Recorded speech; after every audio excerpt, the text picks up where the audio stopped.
Hi friends, சலாய்மேல் kitchen. பாசிப்பயிரில் சுவியும் செய்ய போகிறேன். இது ஒரு 200 கிராம் பாசிப்பயிறு இது மாதிரி அவிச்சு வச்சுக்கோங்க. இது 100 கிராம் வெள்ளை பாவு வச்சுக்கணும். இது 150 கிராம் மைதா மாவு, அரை ஸ்பூன் உப்பும், அரை ஸ்பூன் மஞ்சத்தூளும் போட்டிருக்கேன். இது நல்லா தோசை மாவு பழத்தில் கலக்கி வைக்கணும். இது மாதிரி வடிச்சிட்டு வச்சுக்கோங்க. இந்த வெல்லம் இதில் போடணும். அரை டம்ளர் தண்ணி ஊற்றிக்கணும். நல்லா பாவு மாதிரி காய்ச்சி, ரொம்ப காய்ச்சலாம், மீடியமாக காய்ச்சணும். இந்த மாதிரி காய்ச்சிக்கோங்க. காய்ச்சி இது பாசிப்பயிரை இது மாதிரி பிசைஞ்சு அவிச்சு பிசைஞ்சு இந்த மாதிரி போடணும். இதில் போட்டு இந்த மாதிரி இதில் போட்டுட்டு நீங்கள் இலக்கிட்டு இங்கே நல்லா கட்டியாக இது 2 பீஸ் தேங்காய் இதில் போடணும். மிக்சியில் அடித்து இதில் போடணும்.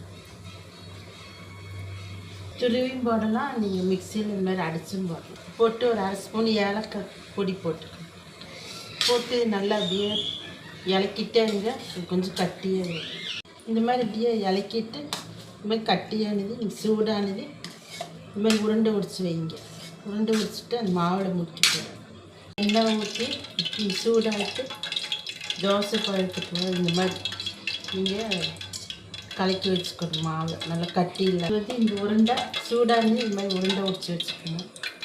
அது இப்போ ஒன்றா அப்படியே முக்கி எண்ணெயில் போடணும்.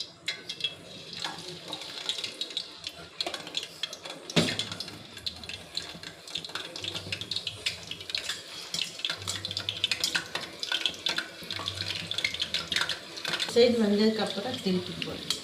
இந்த மாதிரி திருப்பி போட்டுக்குங்க. பாசிப்பயிறு சுவியன் ரெடி ஆயிடுச்சு. இந்த மாதிரி நீங்கள் வெள்ளத்தில் செஞ்சு இந்த மாதிரி மைதா மாவில் முக்கி அவிச்சு இது மாதிரி செஞ்சு சாப்பிடுங்க.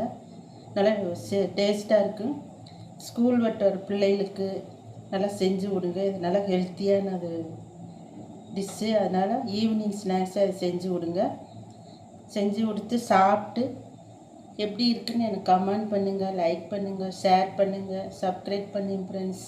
Okay friends, thank you.